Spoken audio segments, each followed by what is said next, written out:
Hello! I wanted to make a short follow-up to my video on autism and love bombing because even though I still agree with what I said in that video, there was an angle that I didn't really address that I wanted to add. In that video, I was mostly talking about the kind of love bombing that you would see from a typical grandiose narcissist or someone with that kind of personality where they give you a lot of attention, a lot of gifts, a lot of big romantic gestures, compliments, that kind of thing. All these really superficial markers of affection that are kind of artificial and don't really show a real connection or real kindness on the part of the giver. And the point I made was that because autistic people tend to be more authentic and they crave a deeper connection, they are a little bit less likely to fall for someone who is just doing this kind of by the numbers routine. They're a little, even if they don't know that it's a lie, they're a little less likely to be so attracted to that. And they're a little bit more likely to be like, I don't even know if I really need this. However, that is not the only type of narcissistic personality out there. Another type of narcissistic personality, in addition to the grandiose narcissist, is something called the vulnerable narcissist. And I think that that one is actually what autistic people should watch out for because they're more likely to be reeled in by that one. So while a typical grandiose narcissist is kind of someone who goes around saying, look how great I am, the vulnerable narcissist is almost the opposite. They're more likely to go around saying, oh, poor me. But it's still considered narcissism because ultimately it's all about that person, it's all about themselves and justifying their behavior and why they're not treating people right. So a vulnerable narcissist, when they love bomb, they're more likely to come out of the gate with, oh, these are all the bad things that have happened to me, here's all the people that have screwed me over, here's all the ways people don't understand me and the ways they mistreat me, all my bad luck. You're so nice, you're not like them, you actually understand me, you actually treat me right.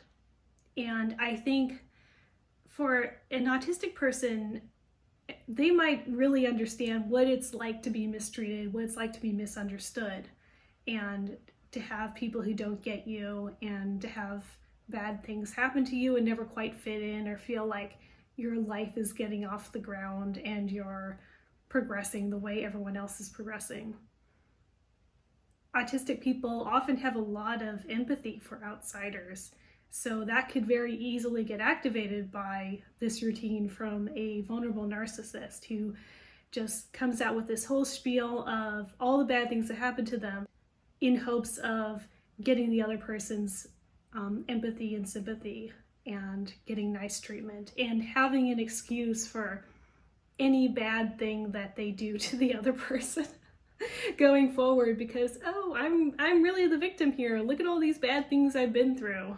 I think an autistic person could very easily think, wow, that really does suck. That's really awful. I don't want to be judgmental. I want to be nice and understanding because I know how important that is. And then they'll extend grace to this person who is actually not extending the same grace to them and is being more than a little bit shady.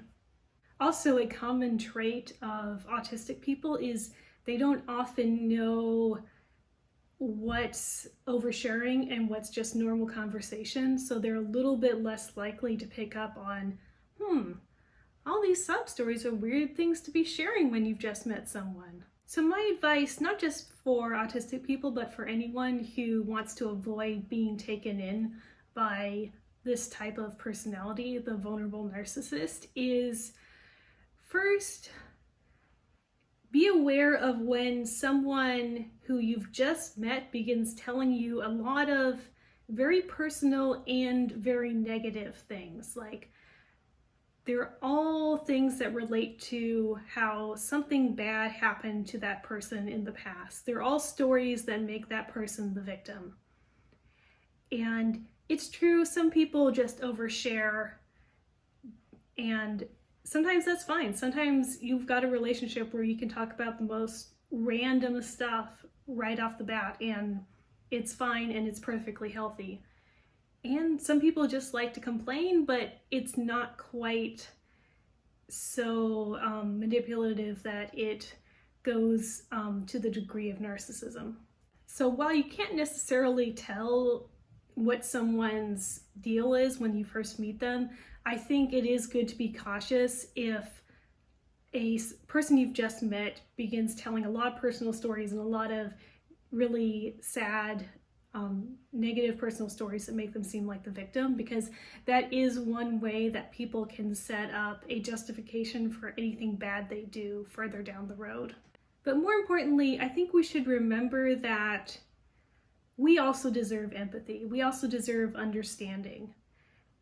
And a relationship where we are extending that to the other person, but they are not extending it back to us, is unbalanced and it's not healthy. So if your friend or partner is saying things like, oh, all this terrible stuff happened to me, you have to be understanding, you can't get mad when I yell at you, or I do these other toxic things, or I break my promises, stuff like that. If whenever you have a sensitivity to sound or taste or texture, or you have something that's important to you, they belittle you and say, oh, that's not important, you just need to get over yourself, you need to stop being so weak, then that's not good, and that is not someone who respects you. And ultimately, it doesn't really matter what the reason is, you deserve to have your needs respected.